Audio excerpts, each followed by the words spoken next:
So the Stats SA tells us that the official unemployment rate is currently sitting at 33.2% in the second quarter of 2025.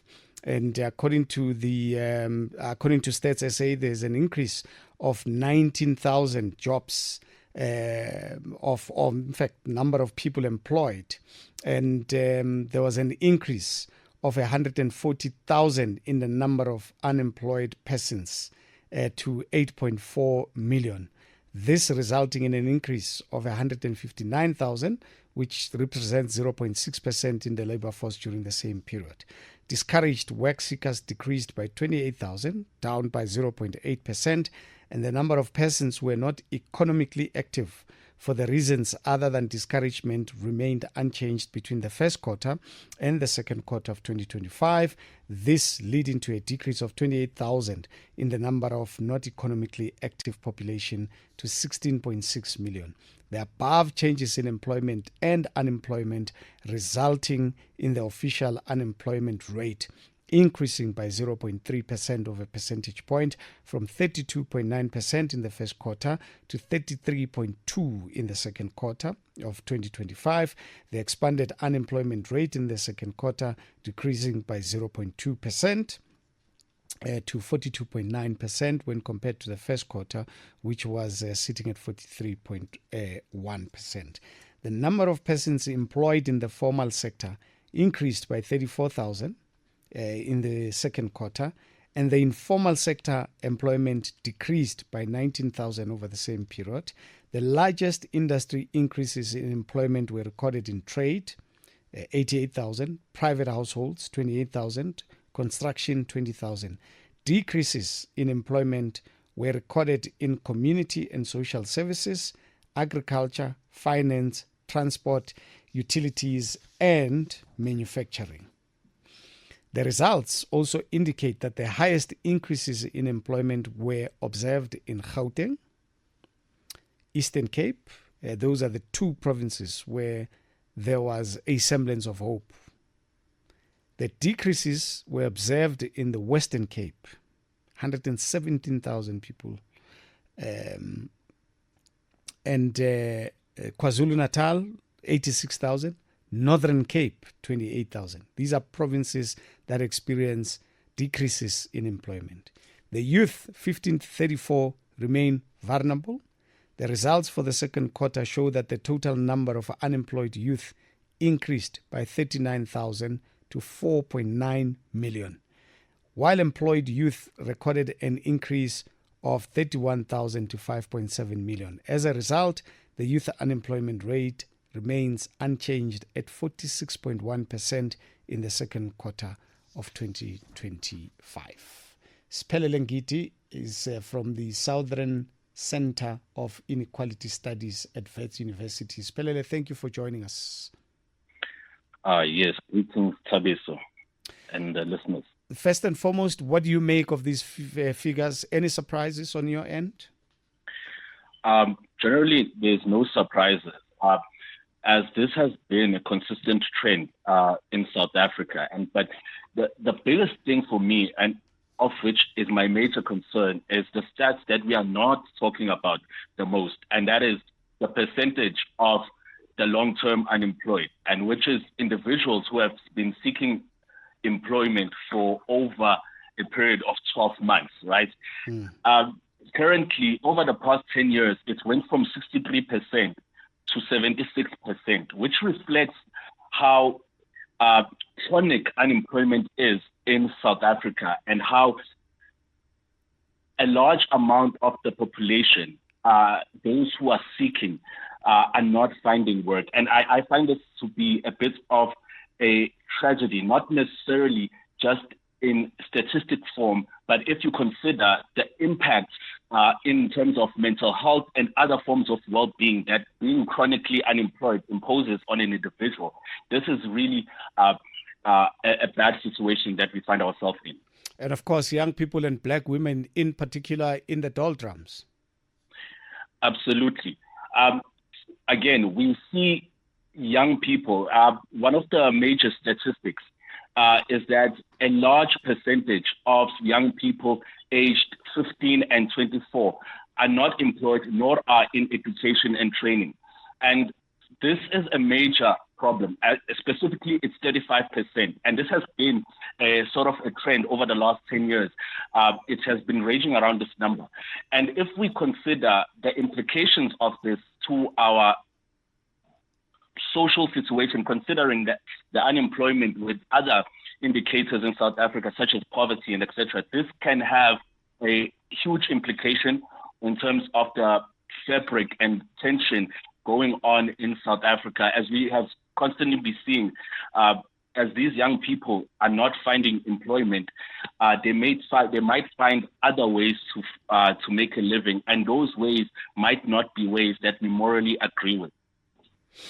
So where are we going? Because some of us are of the view that those that are supposed to be making a difference are in sixes and sevens. They probably don't know how to go about this. Or are there solutions on the table? They're just looking the other way.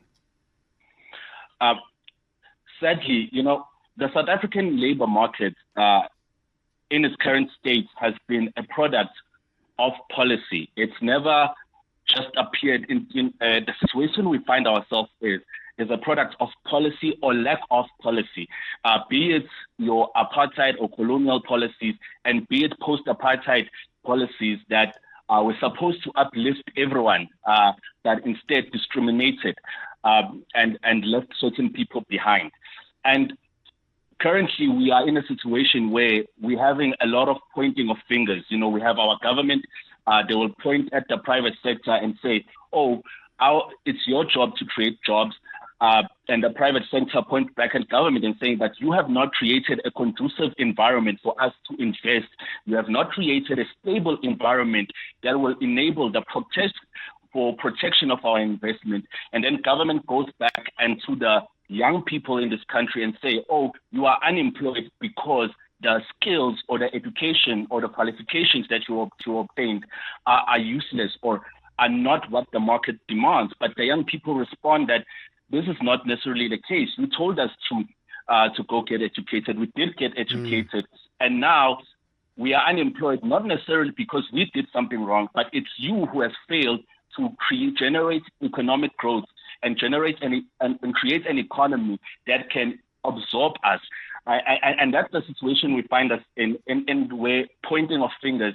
But the real thing we should be focusing on, it should be policy. Government needs to create policy in order to generate not just growth, but inclusive growth that will will ensure that women and the previously disadvantaged are not excluded from the benefits of it. Yeah. Whereas for women, and I'm not minimizing the impact it has on young people, but women are the backbone of our society, because it doesn't matter how poor they are, they still have to take care of their children. They still have to make plans to see to it that they get transport money to take their children to a clinic. They still have to make plans to make sure that at least there is something in the tummies of their children, while the fathers are nowhere to be found to a very large extent. Absolutely. And we see this, even though the gender gap in employment in South Africa has sort of decreased, but it's still existent. And we also see that even among the unemployed, we see more men who are unemployed than women, but more women who are discouraged than men. And this is because searching for employment is a very costly process or a costly activity. First, this cost takes place in terms of the finance, and also this cost takes place in terms of time.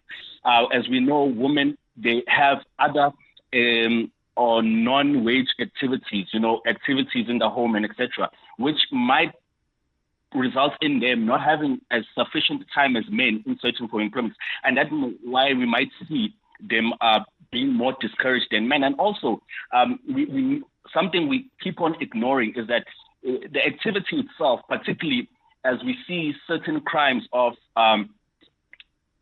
scams and etc., which highly target women, it's a very unsafe activity. The search of unemployment is a very risky activity for women, and we don't speak about that, as we know there are many dangers in South Africa. But however, the substantial the substantial percentage of women who are unemployed, particularly Black African women, is just it's something that is we have to really be concerned about, considering their major role. And this might be something that can result in intergenerational poverty, considering that these are people who are heading households. And if children are then born in these households, their children might themselves carry this burden, or might be themselves be more likely to be poor themselves due to the significance of intergenerational poverty in South Africa. And what I find interesting is the fact that if you look at the least affected races, white women and Indians, with low levels of unemployment, with the white sector, well, not the sector, but with the white population, you can understand, I suppose, because of the historical advantages that they've had. But what then are the Indian community doing differently than Black and colored communities in the country? Yes, it's an investment of education. Substantial studies or figures have shown that this particular community invested very much in education. However, we must also acknowledge that even during apartheid, though we were all Black, there was sort of substantial differences. And even though post-apartheid, despite the idea that the education expansion in all races, there are differences in labor outcomes are not purely only on your education or human capital factors.